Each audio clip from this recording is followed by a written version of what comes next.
Activez vos synapses, poussez la porte du labo des savoirs et entrez dans un monde de science et d'expérience.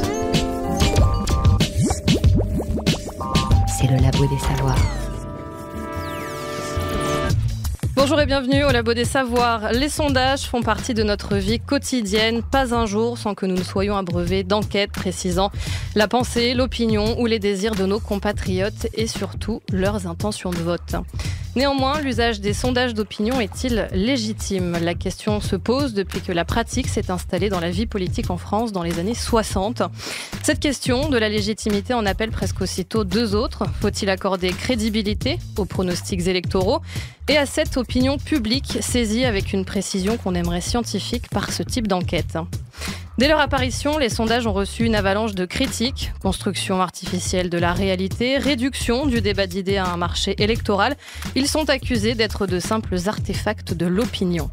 Et parmi les mille et un reproches qui leur sont adressés, celui de leur inefficacité supposée est le plus récurrent. Contrairement à ce qu'ils prétendraient faire, les sondages n'ont pas su anticiper certains événements comme l'élimination de Lionel Jospin le 21 avril 2002 ou plus récemment le Brexit, l'élection de Donald Trump aux États-Unis ou la victoire récente de François Fillon aux primaires de la droite. Ce reproche est central car il pose la question de savoir si les sondages sont les meilleurs outils pour évaluer les attentes des citoyens dans une démocratie. Alors en avons-nous vraiment besoin ? Le système est-il simplement dépassé ? Et enfin, dans quelle mesure cette technologie sociale pèse-t-elle sur la prise de décision, sinon des responsables politiques, sur celle des électeurs ? C'est le thème de cette nouvelle émission du Labo des Savoirs, en collaboration cette semaine avec Cité à la Une, le programme politique de Prune. Avec nous en plateau, Frédéric Lavancier, statisticien au laboratoire de mathématiques Jean Leray de l'Université de Nantes. Bonjour. Bonjour. Nicolas de la Casinière, journaliste à la lettre à Lulu, le fameux irrégulomadaire satirique nantais. Bonjour. Bonjour. Et enfin Arnaud Leclerc, politologue bien connu de nos services, professeur en sciences politiques à l'Université de Nantes. Bonjour. Bonjour. Bien sûr des chroniqueurs. Côté Labo des Savoirs, on entendra tout à l'heure Thomas Guyard. Et côté Cité à la Une, on aura l'humeur de Professeur Max. Cette émission est co-animée par Valentin Péden et Agathe Petit. Écoutez la recherche et ses chercheurs au Labo des Savoirs. Bien entendu, un bon sondage fait plaisir. Mais on n'est pas responsable politique sans savoir que les sondages, ça va, ça vient. À chaque période électorale et notamment présidentielle, c'est la même chose. Nous sommes abreuvés, pour ne pas dire inondés de sondages, presse écrite, web, radio, télé. Tous les médias s'en servent avec plus ou moins d'analyse. Ils y ont surtout de plus en plus recours. De 111 lors de l'élection de 1981, nous sommes passés à 293 en 2007 et 395 en 2012, selon la Commission nationale des sondages. Et on commence avec un petit historique des sondages avec Valentin Péden. Expression de cet animal politique qu'est l'homme, l'opinion est l'objet de réflexions et de théories constantes depuis l'Antiquité grecque. Platon jugeait ainsi l'opinion publique versatile, sensible, superficielle et facilement influençable, notamment par les sophistes. Jusqu'à l'avènement de nos démocraties contemporaines, deux conceptions s'affrontaient ainsi. Pour les uns, les élites dirigeantes auraient à se couper de l'opinion dans leur prise de décision. Pour les autres, la prise en compte de l'opinion publique serait une nécessité morale, mais également une nécessité pratique pour tout souverain désireux de maintenir son pouvoir. Des outils sont ainsi mis en place pour sonder le point de vue des masses. C'est le sens des cahiers de doléances mis à disposition par Louis XVI à l'aube de la Révolution française. Face à la crainte des mouvements révolutionnaires, les monarchies européennes du siècle suivant rendent l'opinion publique incontournable. L'émergence de nombreux titres de presse politique devient ainsi un moyen privilégié de connaître au jour le jour la position des citoyens pour peu que cette presse reflète bien l'opinion. C'est également par le biais des journaux que sont organisés un peu plus tard les premiers votes de paille, dont le but était alors d'évaluer les intentions de vote des électeurs, qui avaient ainsi à renvoyer à leurs journaux préférés des bulletins sur lesquels ils avaient indiqué leur choix de candidat. En 1935, le journaliste George Gallup crée l'American Institute of Public Opinion. Il change de méthode et invente alors une nouvelle méthode, la méthode de l'échantillon représentatif et la méthode des quotas. Pour lui, il serait en effet possible de déterminer l'opinion des électeurs en fonction de leur âge, de leur sexe, de leur profession, de leur religion ou de leur lieu d'habitation. D'abord utilisée à des fins de marketing, cette méthode connaît un grand succès à l'occasion des élections présidentielles de 1936. alors que la revue Literary Digest, une revue américaine, sondait plus de 2 millions d'électeurs par le biais d'un vote de paille effectué de manière aléatoire. L'American Institute of Public Opinion s'est contenté d'un échantillon de 5000 personnes. Résultat des deux études, George Gallup parvient à déterminer la réélection de Franklin Roosevelt, alors que la revue Literary Digest prévoyait sa défaite face au républicain Alfred Landon. La méthode de l'échantillon représentatif devient alors massivement utilisée partout dans le monde, et c'est encore le cas aujourd'hui. En France, l'Institut français d'opinion publique, l'IFOP, a ainsi été créé en 1938 par Jean Stetzel, un sociologue qui avait rencontré George Gallup aux États-Unis. Merci, Valentin. Merci. Alors, une bonne communication politique implique une bonne image du candidat, et une bonne image du candidat implique que ce candidat connaisse les attentes de l'opinion. Arnaud Leclerc, est-ce qu'on peut dire que les sondages sont au cœur de la communication politique aujourd'hui ? C'est difficile de répondre à cette question. En réalité, tous les acteurs politiques à toutes les époques ont voulu connaître ce que pouvait être l'opinion et ont utilisé, Valentin vient de le dire, des outils très différents, dont tous ces outils sont imparfaits. Et le sondage est un outil extrêmement imparfait. Mais ils ont besoin de le connaître. Et dans des systèmes démocratiques où les médias jouent un rôle important, les acteurs médiatiques ont également besoin de connaître cela. Une campagne, c'est long, c'est plein de rebondissements. Et quelque part, les sondages sont un peu l'élément qui va animer, presque scénariser cette campagne. Donc, il y a un besoin structurel. Cet outil présente des faiblesses, peut-être en lui-même, mais plus encore dans l'usage qui en est fait à l'intérieur de la scène publique, car ne l'oublions pas, on en parlera sans doute tout à l'heure, ce n'est pas un outil très très précis. L'ennui, c'est que le retraitement médiatique de cet outil fait comme s'il était scientifique et précis. C'est-à-dire qu'on dit tel candidat fait plus 1, tel autre ferait moins 2, alors qu'on verra, on est tout à fait incapable d'arriver à ce degré de précision. Et donc, on fait un usage dans l'espace public qui est tout à fait non scientifique en réalité et qui pose problème. Effectivement, les médias ont un rôle prépondérant, vous l'avez dit, Valentin l'a également évoqué, dans la mesure où c'est eux qui donnent de la visibilité aux hommes et aux femmes politiques. Quelle utilité pour la presse finalement d'avoir recours au sondage, Nicolas de la Casinière ? Alors, moi, je inverserais bien la question en se disant, est-ce qu'il y a une utilité en aval ou est-ce qu'il y a une demande en amont qui, si on fait on reprend des termes un peu sauvages du marketing ou je sais pas quoi, finalement, l'évolution récente montre que la construction d'un sondage, la commande par un média, en fait une marchandise qui est un produit d'appel, un produit de branding ou d'effet de marque. Et donc, par rapport à l'illusion qu'il y a de laisser entendre que c'est une information, au départ, c'est une initiative commerciale. Et donc, déjà, a priori, cet élément-là est relativement oublié, quoi. Quand on se dit, effectivement, 60%, 61%, 30%, tout ça, on rentre dans une technicité presque scientifique et on oublie que on a construit un objet pour vendre du papier, du média, du clic, voilà. Et est-ce que ça marche ? Est-ce que les médias vendent plus ? Ont une audience qui augmente avec ça ? J'en sais rien, je ne suis pas patron de presse. Moi, je ne suis que pigiste, donc je suis au tout bas de l'échelle. Et donc, ce n'est pas vraiment ma préoccupation, les profits des actionnaires.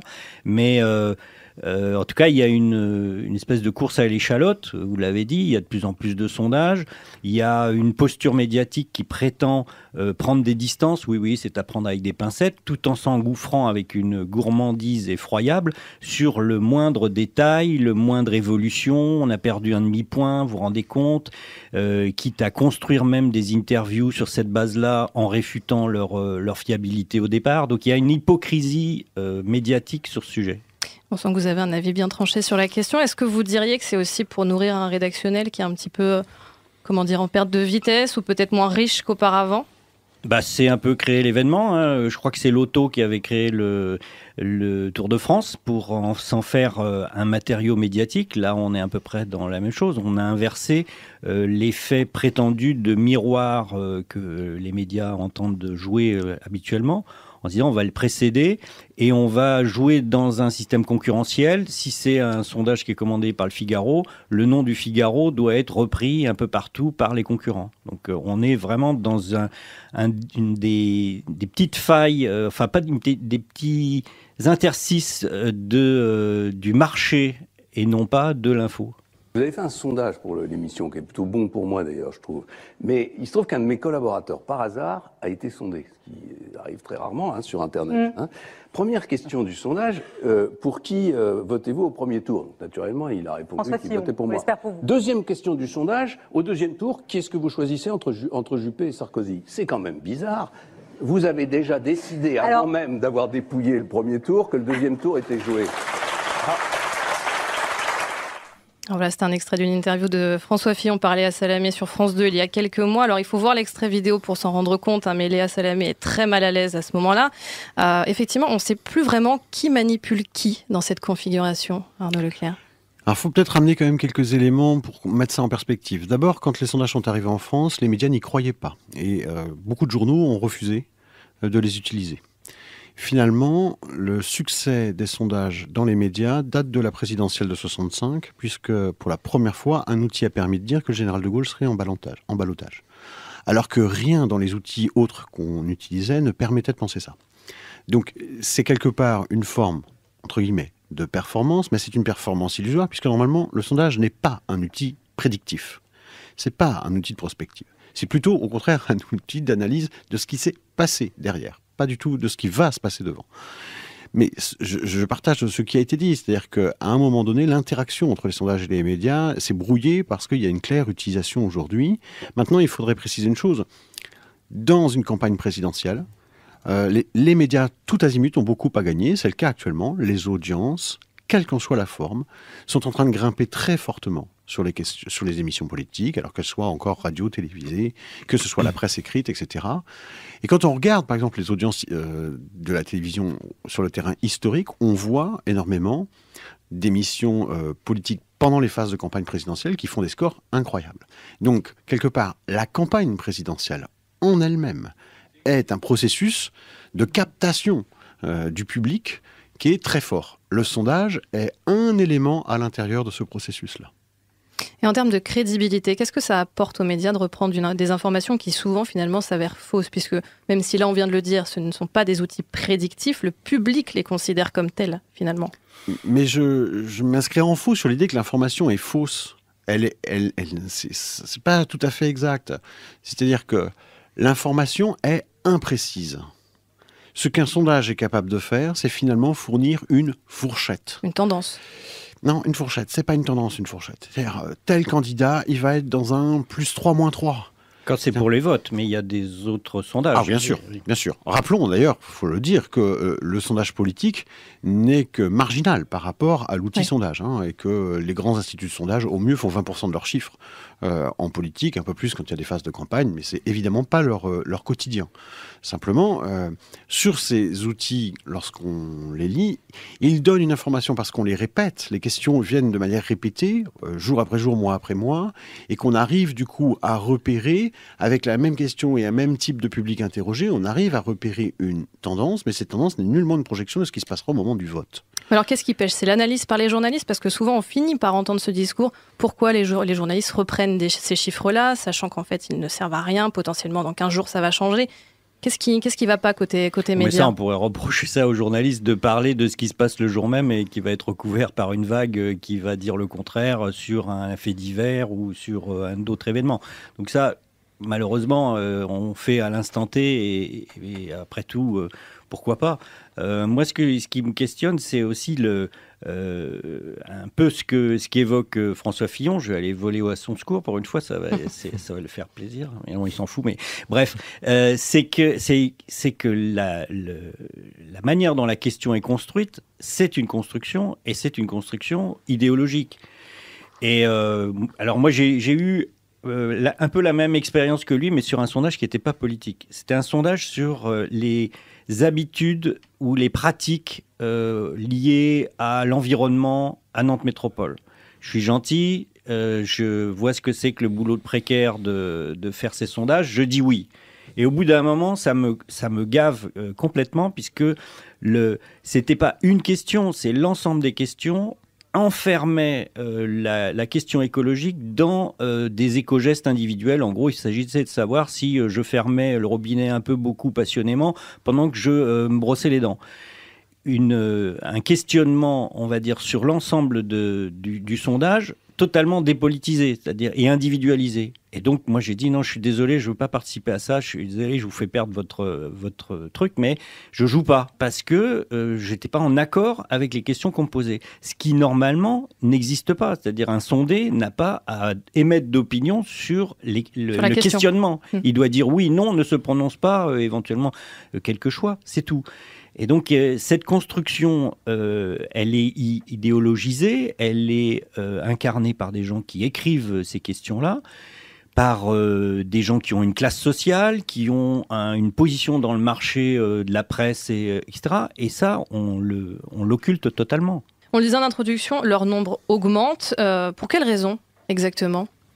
Mais parce que le besoin est grandissant à l'intérieur même du fonctionnement de nos sociétés. C'est-à-dire qu'on a de plus en plus de médias, les campagnes sont de plus en plus longues, on les a encore rallongées avec l'arrivée des primaires, qui ont elles-mêmes généré des vagues de sondages multiples. En fait, c'est bizarre, mais il y a une demande de tous les acteurs très très forte, et c'est ce qui fait qu'on en consomme beaucoup, tout en précisant que la France est de loin le pays qui en consomme le plus dans les phases électorales. Aux États-Unis, par exemple, il y a bien moins de sondages. Et c'est beaucoup plus difficile à faire dans le cas américain. C'est pour ça qu'ils sont moins fiables aussi. Ils sont peut-être plus ponctuels aussi. J'ai l'impression qu'en France, on en fait un peu tout le temps, toute l'année. Très compliqué de faire sur 50 États avec des jeux de pondération. Une voix près, ça peut tout changer. C'est très compliqué. C'est autre chose que chez nous. Et d'ailleurs, la technique est un peu différente. On sait que certains instituts travaillent plus favorablement, ou en tout cas très régulièrement, avec des médias bien précis. Est-ce que dans ce cadre-là, on peut dire qu'ils sont neutres politiquement ? Vous tombez mal parce que moi, j'ai jamais cru ni à l'objectivité ni à la neutralité des journalistes. Donc, a priori, je pense que personne ne peut l'être largement. Et en plus, là, on a une commande qui, selon le journal qui va faire le cahier des charges, en gros, pour l'Institut de sondage, rentre dans une stratégie politicienne et commerciale pour le journal. Voilà. Donc on cherche à avoir une question un peu provoque, peut-être, si possible, et si on peut avoir ça comme supplément d'âme vendeur pour être en tête de gondole. Et puis, pour le reste, après, c'est assez classique sur la montée ou la descente des opinions. Je ne sais plus, j'ai vu récemment, c'était au mois de décembre, il y avait un sondage qui était de savoir si est-ce que Macron ou Fillon ferait un bon président. Ils imaginent la question. Enfin, en tout cas, c'était pas la question, c'est parce que c'est un ensemble, une batterie de questions, mais on arrivait à ça. C'est complètement inepte comme question. Voilà. Donc, ça se double, ça joue sur un terrain qui est pas fiable, avec des outils qui sont douteux. Voilà, moi, je ne vais pas dire finalement, ce que vous nous dites, c'est que les instituts de sondage, c'est comme les médias, ils sont rarement neutres. Moi, je pense qu'il faut être plus prudent que ça pour plusieurs raisons. D'abord, la moitié des sondages ne sont pas publiés. Ce sont des commandes politiques. Et ils ne sont pas destinés au marché de la presse, quand on parle du marché politique. Donc déjà, premier élément, l'idée que la commande par un média en elle-même biaise les choses, dans ce cas-là, il faut se poser la question quand la commande vient directement du politique. Mais c'est ceux qui sont publics, donc c'est ceux qu'on met sur la place publique. Mais les mêmes problèmes existent avec ceux qui viennent du politique. Donc ça, c'est un premier élément. Ce qu'on peut reprocher éventuellement aux instituts, c'est que, alors qu'ils connaissent très bien la méthode et qu'ils la maîtrisent, ils vont eux-mêmes, dans le cas de la concurrence entre les instituts, dire un tel fait plus un. Alors qu'ils savent que la méthode ne le permet pas. Mais ils savent aussi que ça va permettre un retraitement médiatique de l'enquête qu'ils viennent de faire de manière très importante. Et donc ça va susciter des débats, des émissions, etc. parce qu'un tel monte, tel autre baisse. En réalité, ils savent que ça c'est un peu l'écume des choses et que c'est un peu faux. Mais c'est un moyen à la fois pour faire une sorte de promotion de l'institut qui vient de faire l'enquête et du média qui en est le porteur. Ça, je partage tout à fait ça. Mais ça ne veut pas dire que l'outil est nul, ça ne veut pas dire qu'il ne contient aucune information. Ah, c'est pas ce qu'on dit. Voilà, il faut être prudent sur ce plan-là. Nous n'avons pas mieux sous la main. C'est un outil très imparfait, mais nous n'avons pas mieux sous la main. On va maintenant se pencher sur la méthode employée par les instituts de sondage pour appréhender l'opinion publique. Comment sont choisies les personnes sondées? Sont-elles réellement représentatives de la population? Quelles sont les questions qui sont posées à ces personnes? Quels sont les calculs également opérés par les instituts? Pour répondre à toutes ces questions, nous sommes donc toujours avec Frédéric Lavancier. Vous êtes donc statisticien à l'Université de Nantes.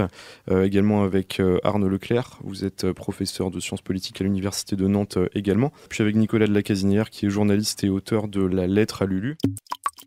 Vous cherchez la science? Ne quittez pas, ne quittez pas, ne quittez pas. De leur côté, les instituts de sondage essaient de se faire oublier. Après le raté du premier tour, de nombreux observateurs les supplient de ne pas fausser le second tour. Certains électeurs ont même décidé de les poursuivre devant les tribunaux. Bref, les sondeurs n'ont plus la cote. Nathalie Moisan avec Marie-Pierre Cassignard. Chirac-Le Pen, le duel surprise. Accusés de n'avoir pas envisagé ce coup de théâtre, les sondages sont montrés du doigt. Certains titres comme Paris Match ont décidé de ne pas en publier avant le second tour. La situation politique est trop incertaine. On est dans un tremblement de terre politique permanent. Or, un sondage, c'est une photo qui d'un seul coup se fige. C'est une photographie à un certain moment. Mais le tremblement de terre, il continue pendant ce temps-là. Et ça, on n'arrive pas effectivement à arriver au bon chiffre. 9 sondages diffusés la semaine dernière qui voyaient tous Chirac et Jospin au second tour. Aucun cette semaine. Certains instituts décident eux-mêmes de ne pas en publier. 2 incertitudes demeurent, l'abstention et l'attitude des électeurs de Jean-Marie Le Pen. On ne sait pas ce qui va se passer.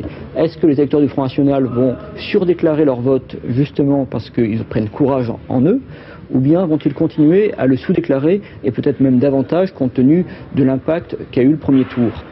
D'autres instituts continuent à travailler au nom du droit à informer. Ils promettent de préciser cette fois leur marge d'incertitude.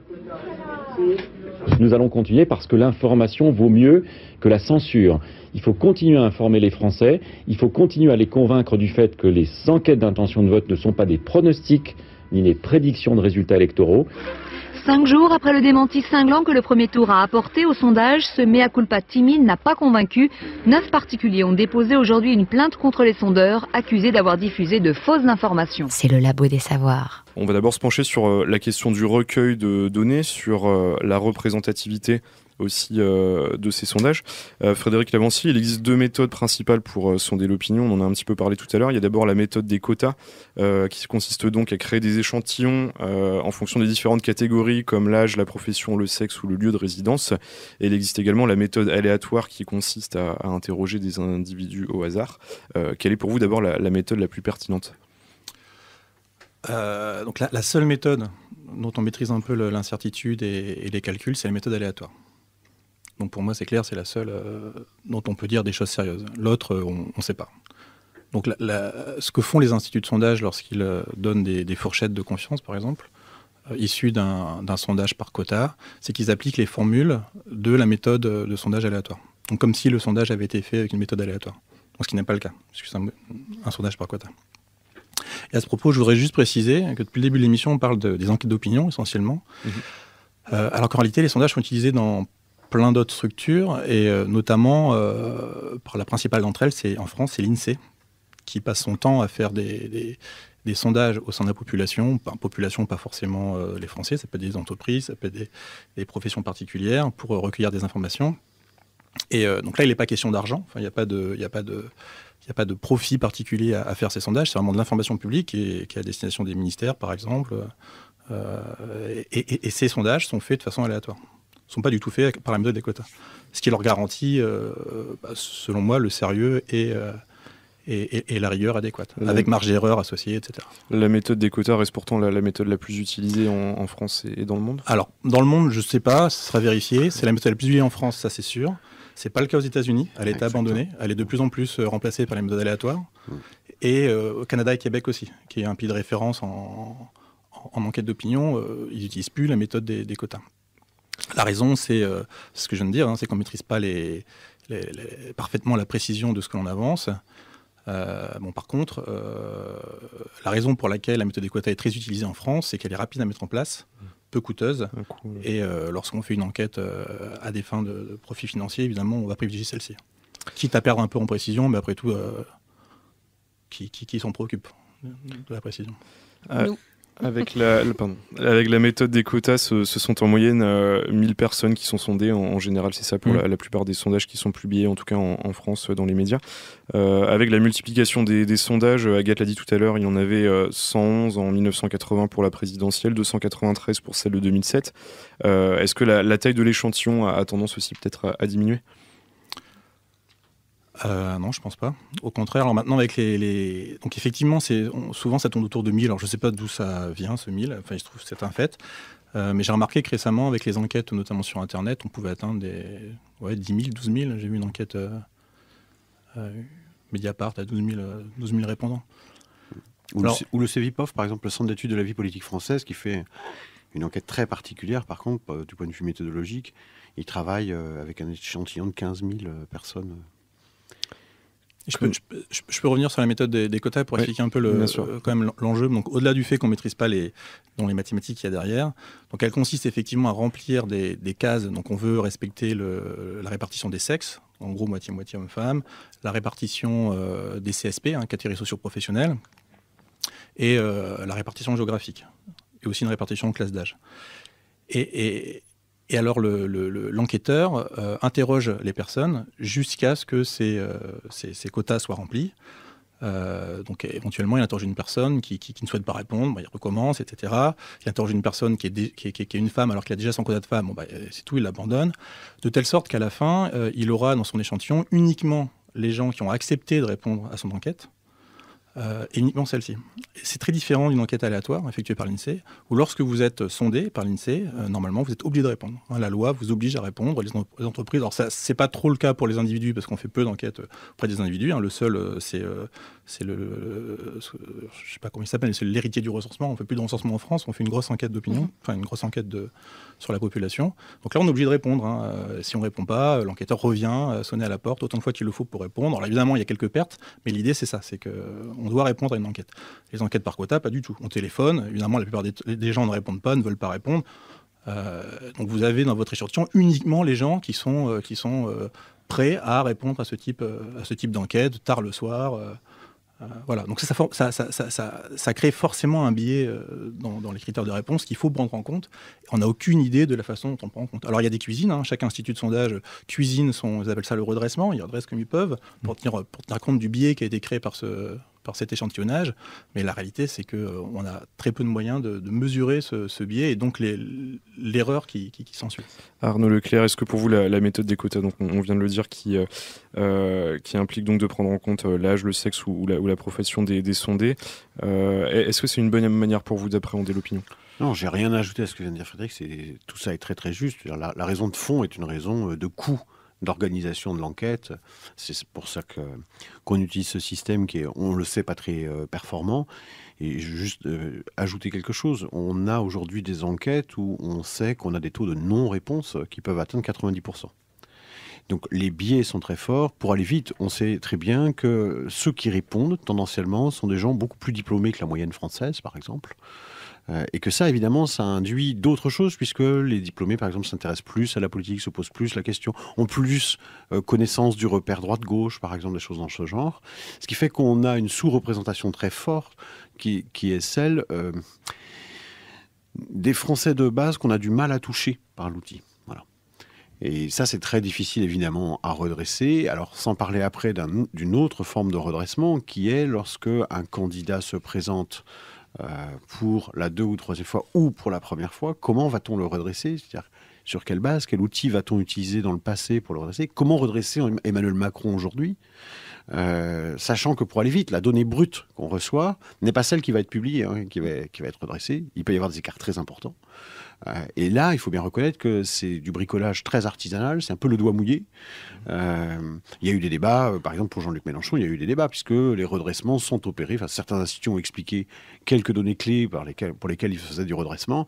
Ils utilisent par exemple les données des dernières régionales, donc utiliser les dernières données des régionales pour les projeter sur une présidentielle, alors que là c'est un scrutin très très personnalisé. Ça pose toute une série d'interrogations. On en a parlé aussi tout à l'heure. Je voulais juste compléter cette histoire de redressement, c'est exactement la source de l'erreur qui avait été commise en 2002 Avec Jean-Marie Le Pen. Avec Jean-Marie Le Pen. Donc à l'époque, le vote Front National n'était pas assumé par les électeurs, et il y avait des techniques de redressement assez radicales qui consistaient à multiplier par 2, par exemple, les taux d'électeurs se disant prêts à voter pour Jean-Marie Le Pen. Mais bon, en réalité, il se trouve qu'en 2002, il aurait fallu redresser un peu plus, quoi. Et c'est vraiment l'inconnu pour les instituts de sondage. Comment faire pour tenir compte d'une information qu'on n'a pas et dont l'historique n'est pas fiable. Donc à l'époque, l'historique des votes FN, manifestement, n'était pas fiable par rapport à la réalité. Et pour Emmanuel Macron, je suis tout à fait d'accord, je ne vois pas comment ils peuvent redresser un vote qu'ils n'ont jamais eu sous les yeux. Ils ne savent pas du tout comment se comporte l'électeur typique Macron. Arnaud Leclerc, on en parlait tout à l'heure. Est-ce qu'il est pertinent pour vous d'effectuer un sondage? Alors, c'est parfois un an, voire plus à l'avance. Vous l'avez dit, c'est plutôt non. Dans le cas d'une élection, à partir de quand, pour vous, se stabilise l'intention de vote de l'électorat? Alors ça, c'est un énorme sujet. Ce que l'on sait, c'est que l'électorat, un peu partout dans le monde, c'est pas propre à la France, a tendance à se déterminer de plus en plus tard. Donc par exemple, puisque on a un outil un peu fort avec ce que fait le Centre d'études de la vie politique française, on sait aujourd'hui que c'est tout juste un tiers des électeurs qui savent pour qui ils vont voter. Donc énorme incertitude en fait sur les 2 tiers restants. Il faut ajouter à ça, ceux qui vont décider ou non d'aller voter. Car une autre incertitude très forte, c'est le niveau d'abstention. Dans le choix, il n'y a pas seulement je vote pour tel ou tel candidat, il y a est-ce que j'y vais ou pas. Dans l'enquête Civipov qui est sortie il y a quelques jours, encore une fois, c'est une enquête d'un type particulier, beaucoup plus lourde et beaucoup plus informative pour nous qu'un sondage. On est sur un potentiel de 5 millions de personnes qui, pour l'instant, ne veulent pas aller voter. Aux alentours de 32%, je crois. Donc ce qui est un niveau, si on compare à 2012 ou à 2007, au même moment, c'est un niveau extrêmement important par rapport à ce qu'on a connu dans le passé. Les sondages sont généralement effectués sur une période assez courte. Alors en général, c'est de 1 à 3 jours, dans le cas des sondages organisés pour les élections notamment. Frédéric Lavancier, est-ce qu'il est possible d'obtenir des réponses peut-être un peu plus détaillées, un peu plus pertinentes si les sondages étaient effectués sur une période plus longue, plus étalée, au-delà de tout ce qu'on a dit jusqu'à présent sur les biais des sondages? Disons que si on voulait mettre en place une méthode rigoureuse type aléatoire, effectivement il faudrait du temps. Il faut du temps et puis il faut des moyens. Il faut aller traquer le sondé qui n'a pas voulu répondre jusqu'à ce qu'il réponde. Donc ça prend beaucoup de temps. Oui. Quand on pose une question et qu'on propose des réponses, on véhicule toujours des représentations. En octobre 2012, l'IFOP a publié une étude pour le Figaro sur la perception de l'islam en France. La première question adressée aux sondés était par exemple direz-vous que la présence d'une communauté musulmane en France pose problème. Le simple fait de poser une question rend donc aussi un objet questionnable, puisque dans la même enquête, une des questions était si il était nécessaire ou non de construire des mosquées en France. Comment s'assurer d'une bonne prise en compte de l'opinion quand on pose une question? Arnaud Leclerc. Alors ça, c'est un sujet qui est quand même pas mal travaillé et qui va aller tout à fait dans le sens de ce que vient de dire Frédéric. On a, par exemple, fait des techniques d'enquête lourdes, cette fois-ci, pas du tout par quota. Au tournant des années 2000, là aussi, c'est les grandes équipes parisiennes qui l'ont fait, et on a cherché à tester des formulations. L'une d'elles portait sur la question de l'apprentissage des langues en France. Et lorsqu'on disait « Est-ce que vous êtes favorable à l'apprentissage des langues étrangères en France ?» et qu'on citait l'anglais, l'allemand, etc., on avait des taux de réponse. Et puis la même question sur ces personnes qu'on disait à dire « Est-ce que vous êtes favorable à l'apprentissage des langues étrangères en France ?» Mais en langue 1, on donnait l'arabe. Et on découvrait qu'on changeait totalement les réponses, les taux de réponse. Donc on voyait bien que la formulation ou le type de suggestions qu'on fait peuvent avoir des impacts très forts. Cela étant, dans la même enquête, on pouvait montrer que sur d'autres sujets moins clivants dans la société française, on n'introduisait pas de modification. On pouvait faire varier des formulations sur la politique sociale ou sur la politique environnementale. On ne trouvait pas de modifications très fortes, alors que par exemple sur la question des étrangers, on en trouvait des très grandes. Est-ce que quand c'est une commande de journalistes, de médias, est-ce que ce sont les médias qui posent les questions? Est-ce que ce sont les instituts qui fabriquent les questions? C'est généralement une négociation entre les deux. On va écouter la chronique de Thomas tout de suite qui va nous parler justement de cette question des biais dans les sondages. En mécanique quantique, on dit que l'observation d'une expérience modifie cette expérience. Eh bien, cette phrase pourrait tout aussi bien s'appliquer au sondage. Quand on réalise un sondage, c'est pour mesurer ce que j'appellerais ici une valeur vraie. Généralement, cette valeur vraie est l'opinion d'une population. Le but du sondage est d'obtenir une valeur aussi proche que possible de cette valeur vraie. Pour juger un sondage, on peut regarder deux mesures, la précision et le biais.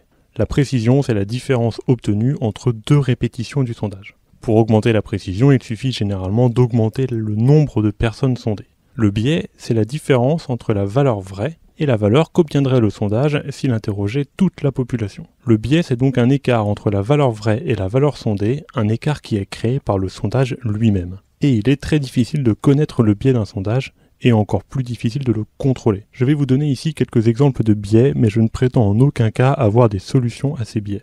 Une entrée en campagne tonitruante. Est-ce qu'on peut considérer d'ailleurs qu'il a réussi son entrée, Patrick? Alors ça dépend des journaux et des instituts de sondage. Le Parisien de samedi, vous l'avez lu sans doute, nous explique que Sarkozy patine, qu'il ne décolle pas loin derrière Alain Juppé et que son livre démarre doucement. Mais le Figaro de ce matin nous apprend que Sarkozy rattrape Juppé au premier tour, qu'il fait désormais jeu égal avec son principal concurrent. Alors il piétine ou il piétine pas? Eh ben personne n'en sait rien. Merci. Pour le livre, on aura les premiers chiffres seulement demain. Et pour les intentions de vote à la primaire, les sondeurs sont dans le bleu parce qu'ils ne connaissent pas le corps électoral, ils ne savent pas combien d'électeurs iront voter le 20 novembre, ce qui change tout. Si vous prenez le sondage du Parisien, vous voyez, c'est écrit en tout petit, que l'Institut Odoxa a interrogé en tout 1472 personnes comptant aller voter, ce qui est un bon échantillon, à condition d'avoir les vrais votants, ceux qui iront vraiment se déplacer les 20 et 27 novembre. C'est ce que pensent Le Figaro et la Sofres. Là, c'est écrit en minuscule. La Sofres qui se base sur 332 personnes tout à fait certaines d'aller voter. Là, l'intention est plus ferme, mais l'échantillon est évidemment rikiki. Quand même est donné à 2% d'intention de vote, ça veut dire que la Sofres n'a trouvé en tout et pour tout que 6 Pékins déterminés à voter pour elle, ce qui n'est pas BZF. Et pour Sarkozy et Juppé, ça fait à peu près une centaine d'individus, d'électeurs potentiels. Bref, rien n'est joué. Les pronostics sont très hasardeux. Les sondages sont à prendre avec beaucoup de précautions. Et il y aura beaucoup d'intox d'ici au 20 novembre là-dessus. Le premier biais est le biais d'amorçage. Le biais d'amorçage, c'est le fait que la réponse à une question est partiellement conditionnée par les questions précédentes. En 2009, Science et Avenir a effectué une petite expérience pour mettre en lumière ce biais. Il s'agit d'un sondage à 3 questions. La question A est, parmi ces 2 affirmations, laquelle est selon vous la plus vraie? La question B est, après avoir bien réfléchi, que pensez-vous des mesures visant à réduire les émissions de gaz à effet de serre? La question C est juste une question de contrôle. L'expérience montre une différence notable au niveau des réponses à la question B selon les affirmations proposées à la question A. Si on n'y propose que des phrases à connotation négative, 69% des sondés sont pour les mesures anti-gaz à effet de serre.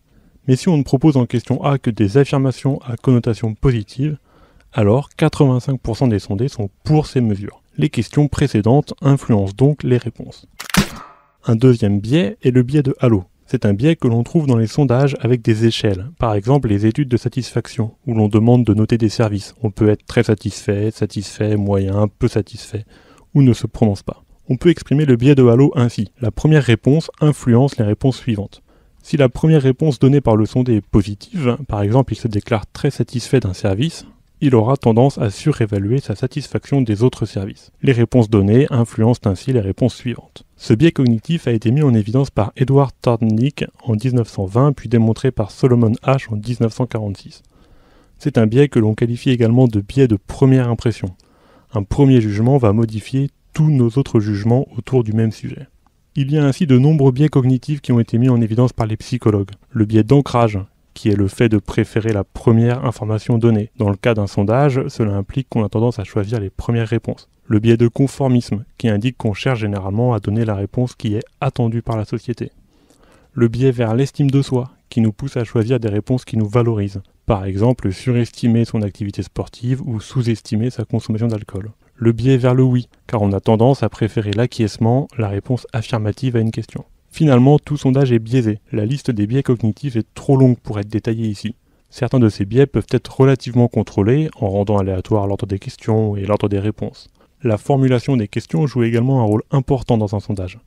Et je ne parle là que des biais liés au texte du sondage. Il y a aussi des biais liés à la provenance des données, les personnes sondées, et des biais liés à la représentation des résultats. Une fois que le sondage a été effectué et qu'on a obtenu une longue liste de chiffres et de pourcentages, il faut les interpréter et les présenter. Choisir quels chiffres regrouper, quels chiffres mettre en avant, ce qui provoque encore et toujours de nouveaux biais. Bienvenue au Labo des Savoirs. Attention, recherche en cours. Thomas vient d'évoquer avec nous la question des biais de certains sondages. À partir de ces biais, une marge d'erreur est calculée en général pour chaque sondage. Les instituts procèdent également parfois à la méthode du redressement.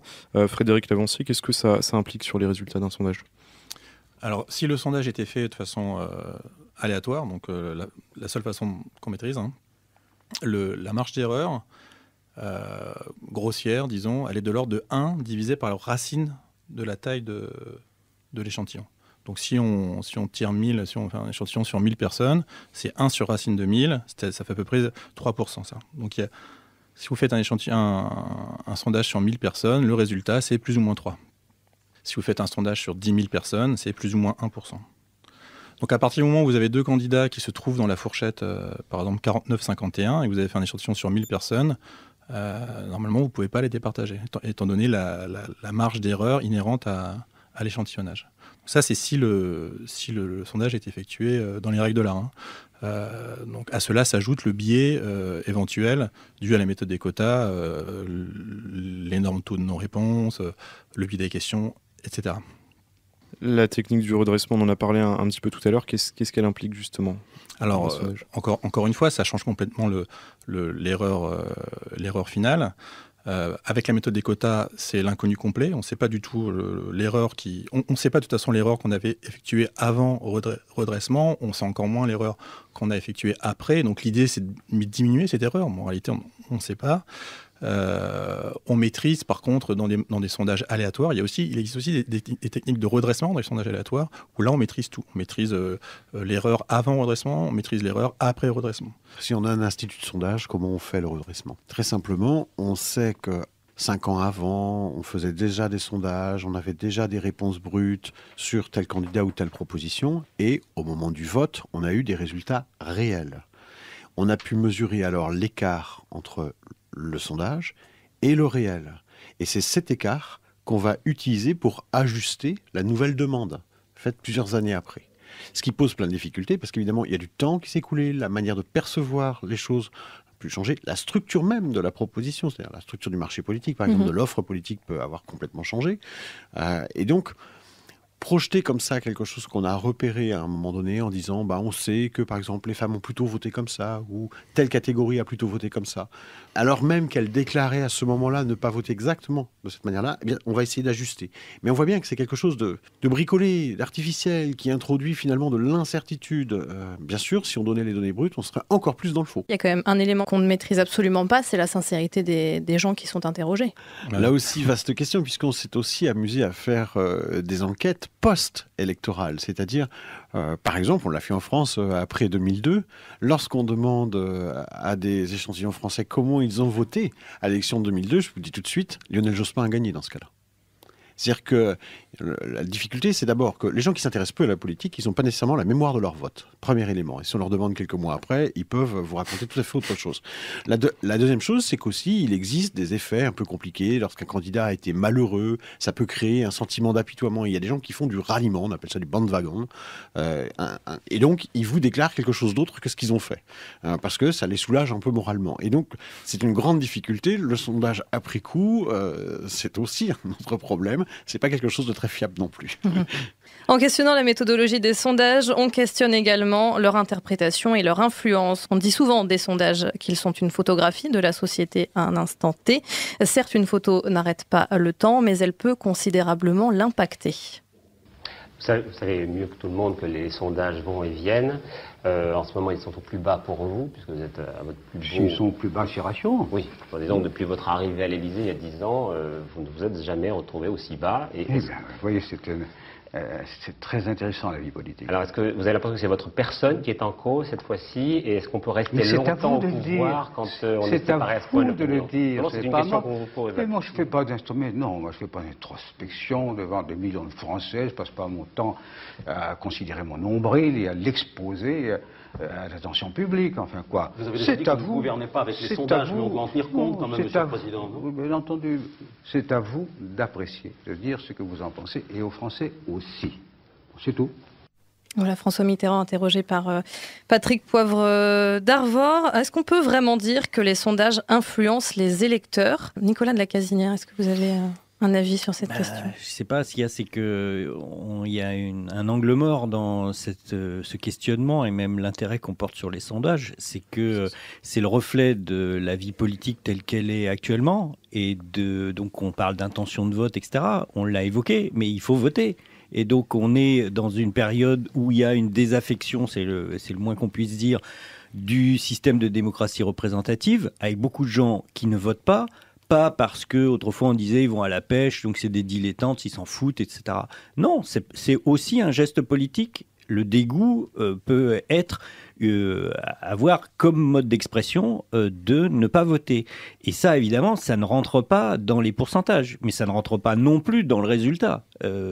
Et pour autant, tous ces gens-là sont à la fois des acteurs passifs ou actifs et des victimes éventuellement des systèmes politiques qui vont les gouverner, qu'ils n'auront peut-être pas choisi, ne seront peut-être pas intervenus, on va leur reprocher peut-être, mais pour tout un tas de raisons, ces gens-là sont hors des radars. Et donc on ne les sonde pas et on n'en tient jamais compte, quoi. Alors qu'ils ont une signification nuancée, contradictoire. Alors là, c'est encore pire que l'idée qu'il y ait une opinion publique unique qui serait la moyenne des opinions. C'est que là-dedans, il y a toutes sortes de gens qui ont toutes sortes de raisons. Donc ce que vous dites, c'est que c'est pas tant le résultat des sondages, mais le fait d'être non représenté qui influence. Ah non, je dis pas que ça influence. L'électorat. Je dis non, je me dis se focaliser sur les sondages oublie totalement ces gens-là. Okay, mais pour vous, on n'est pas influencé en tant qu'électeur par les résultats de sondages. Ah bah je sais pas si par exemple, si on revient sur ce système-là, d'entendre des sondages, se dire ah bah non, j'avais prévu de m'abstenir, mais finalement je vais y aller. Marginalement, ça doit exister, j'en sais rien. Mais... Je vais dire deux choses là-dessus qui me paraissent vraiment d'ordre différent. Bien sûr, les sondages ont un impact au sens où ils crédibilisent, en particulier quand ils font des projections de second tour. Ils crédibilisent l'idée qu'il va y avoir un duel entre X et Y, alors même que c'est tout à fait incertain, et que du coup, une partie du public peut dire soit que ça le satisfait, qu'au contraire il a envie, soit au contraire qu'il est contre. Et on a vu, quand je disais qu'il y a beaucoup aujourd'hui d'électeurs qui se déterminent à la dernière minute, c'est aussi parfois par rapport au sondage. J'ajoute que les commentaires les soirs d'élection font qu'on dit que tel candidat a fait un bon score ou un mauvais score, non pas par rapport aux dernières élections, mais par rapport aux anticipations que les sondages nous ont mis en tête dans les semaines qui ont précédé. Donc c'est quand même quelque chose où ça a un vrai impact, y compris... les politiques vont vous dire qu'ils vont mieux parce qu'on dit dans les plateaux qu'ils vont mieux, qu'ils ont fait plus d'eux, etc., alors qu'on n'en sait rien. Et c'est pareil le soir des élections, etc. Donc les dynamiques, dans un sens ou dans l'autre, sont largement construites par les sondages. Maintenant, de l'autre côté, il faudrait faire attention sur la question de l'abstention, qui est une question importante. Elle a un impact considérable sur le vote, mais pas sur les sondages. J'entends par là, une élection se gagne ou se perd en amenant à soi, ou malheureusement en perdant, si on peut dire, des gens qui préfèrent aller à l'abstention. Pour le dire vite, il n'y a pas en France, ou quasiment pas, d'électeurs qui basculent de droite à gauche ou de gauche à droite. Il y a peu d'électeurs qui se redistribuent dans le même camp. Et statistiquement, ça n'a pas d'impact tellement sur le résultat. Le gain, celui qui gagne une élection, c'est finalement qu'il réussit à attirer à lui un électorat qui avait prévu de s'abstenir.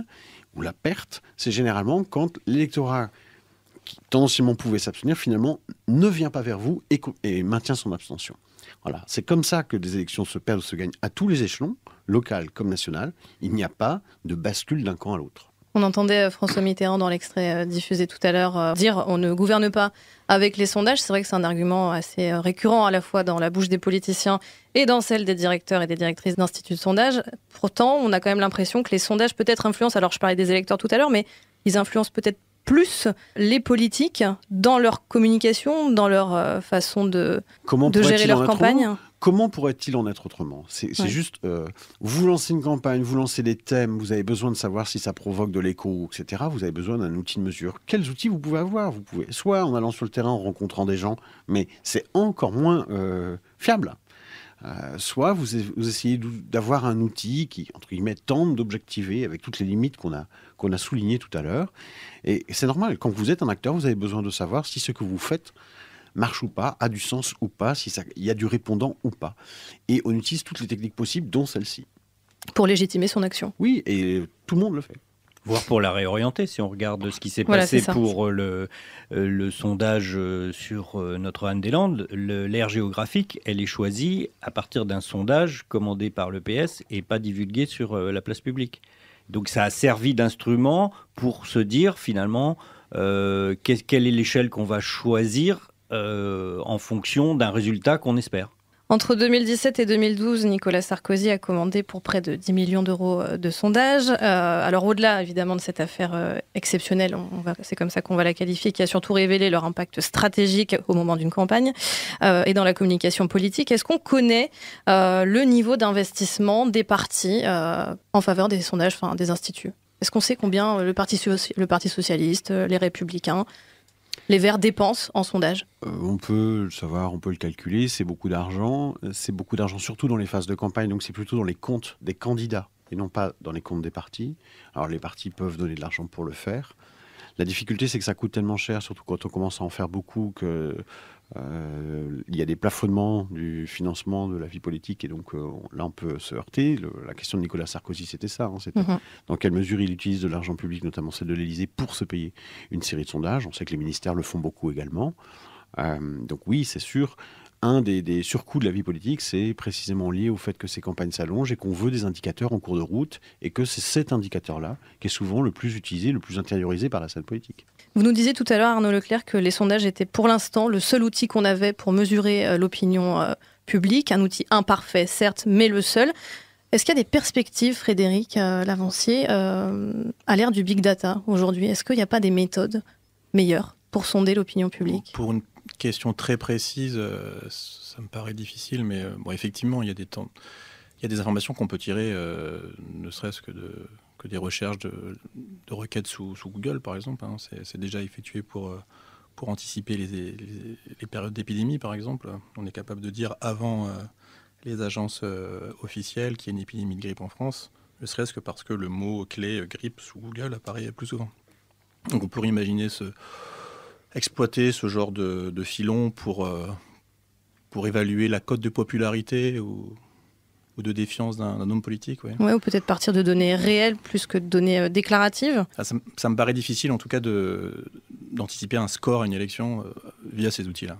On peut dégager peut-être des tendances de popularité ou d'impopularité, mais de là à anticiper un score à une élection présidentielle ou autre, ça me paraît vraiment délicat. Ouais. Pour l'instant, le big data a surtout un impact en termes de marketing politique pour les candidats. On l'a vu avec Obama, on l'a vu avec Trump. On crée des méta-annuaires absolument gigantesques dans lesquels on récupère l'ensemble des données issues des réseaux sociaux des individus et ça permet de fragmenter, d'établir des cibles entre ceux qui sont des gens sûrement démocrates, d'autres qui sont sûrement républicains, d'autres qui sont des indépendants. En croisant ces différents critères, on arrive aussi à savoir comment on peut aller les impacter. Quel est le chemin pour y aller. Donc c'est plutôt sous cet angle-là qu'il y a un gros usage en politique du big data pour l'instant. Professeur Max est avec nous par la pensée également et il a évidemment des choses à dire. Tout le monde il est beau, tout le monde il est gentil. Et voici maintenant le professeur Max, expert en expertise. Faut-il mourir pour Danzig ? Voici comment fut formulé le premier sondage politique de l'histoire de France par l'IFOP en octobre 1938. Ah, ça avait de l'allure cette question. Surtout quand je la compare au dernier sondage que j'ai vu où j'apprends qu'Emmanuel Macron dépasse pour la première fois de 0,1% Marine Le Pen. C'est chaud, waouh, quelle ambiance ! En m'associant au labo des savoirs, je me suis engagé à citer mes sources. Je tiens parole. C'est vrai. Et je vais vous dire où j'ai pris connaissance, chère Agathe, de ce premier sondage de 1938. C'était grâce à Wikipédia. Une grosse référence. Voilà. Donc, bon, je ne sais pas si c'est très pertinent que je cite mes sources, en fait. Il faudra qu'on en reparle. Danzig, c'est cette ville polonaise qui cristallisait les tensions entre l'Allemagne et la Pologne. J'en profite pour rappeler que la Pologne a apporté à la France de riches personnalités telles que M. Pokora et Alain Finkielkraut. Source Closer. C'est intéressant de constater quand même que les techniques statistiques fonctionnent lorsqu'elles sont appliquées à des études de marché, mais alors dès qu'il s'agit d'appliquer ça au champ politique, les résultats sont plus que douteux. En effet, les stratèges du marketing ont réussi à convaincre le monde entier que lorsqu'il y a un vieil homme noir sur une boîte de riz, l'oncle Benz par exemple, tu vois, c'est bon, tu peux y aller quoi, en toute confiance. Pareil pour le maïs jaune, s'il y a un géant vert sur l'emballage, c'est délicieux, c'est sûr, ça marche à tous les coups. Mais à l'inverse, iriez-vous acheter, vous madame, vous monsieur, du riz avec la tronche d'Harlem Désir sur le packaging? Plutôt Non. pas, non. Vous achèteriez, vous, du saucisson pur porc avec le groin de DSK sur l'emballage? Ce serait de belles Bien sûr que non. Heureusement pour les politiques d'ailleurs, hein, parce que heureusement pour eux d'ailleurs que les sondages ne les mettent pas en concurrence avec des produits de la vie quotidienne. C'est dommage. D'un point de vue humoristique, c'est dommage, car ça pourrait donner lieu à des situations cocasses, où l'on apprendrait que le rouleau de PQ Lotus triple épaisseur convainc plus de Français qu'Emmanuel Macron. Que les partisans de Macron ne se vexent pas, ne m'en veuillent pas. Je l'ai comparé à la Rolls des papiers toilettes. Le Lotus triple épaisseur, fraîcheur marine quand même. Merde quand même! Il y en aura pour tout le monde dans la chronique. À l'instar de l'astrologie qui fut une grande science au Moyen-Âge, le sondage semble être la nouvelle science du XXIe siècle. Sondez, il en restera toujours quelque chose. L'astrologie est-elle plus fiable que le sondage? C'est la question. Je pose très sérieusement cette question. Quand on sait que la voyante Elisabeth Tessier soutient François Fillon qui est toujours donné perdant dans les sondages, hein. Bonjour la loose, même Juppé ferait mieux, bon. Si ça se trouve, Fillon pense que les astres sont de son côté. Ça expliquerait bien des choses, par Jupiler, comme disent les Belges. Fillon et Tessier devraient se rendre compte que ça tourne pas rond et que ces vieilles lunes idéologiques vont mal finir. Ces tasses de Mordis s'ils ne veulent pas d'un Big Bang dans notre Uranus. Les médias constituent une arme de domination que politiques et entreprises cherchent à contrôler. Les sondages en seraient-ils une de leurs facettes? J'en ai fait moi-même l'expérience. Figurez-vous qu'un de mes amis, sachant que je passe sur Prune Radio, m'a demandé si je pouvais faire la promotion de sa page Facebook Nantes Meetup, un groupe qui organise des sorties pour trentenaires et moins sur l'agglomération nantaise. Je lui ai répondu, bien sûr que non, quoi. Tu décolles, Lionel. J'ai une déontologie, moi. Pour ma part, je vous l'annonce franchement, les sondages, c'est ringard. À quoi bon payer des instituts pour instrumentaliser le témoignage de 900 personnes, alors que des millions d'internautes s'expriment gratuitement, sans qu'on leur ait demandé d'ailleurs. Sur les réseaux sociaux, ça y va. Prenons l'exemple de notre fringant député de Loire-Atlantique, l'écologiste François de Rugy. Monsieur de Rugy participa à l'éphémère émission « Qui veut voter pour mon socialiste ?» lors du débat des primates du PS. À cette occasion, il exprima le souhait qu'il n'y ait pas que les femmes à s'occuper des enfants, hein. Ce à quoi son ex-femme et mère de ses enfants tweet en direct « 100% ok, on commence quand ?»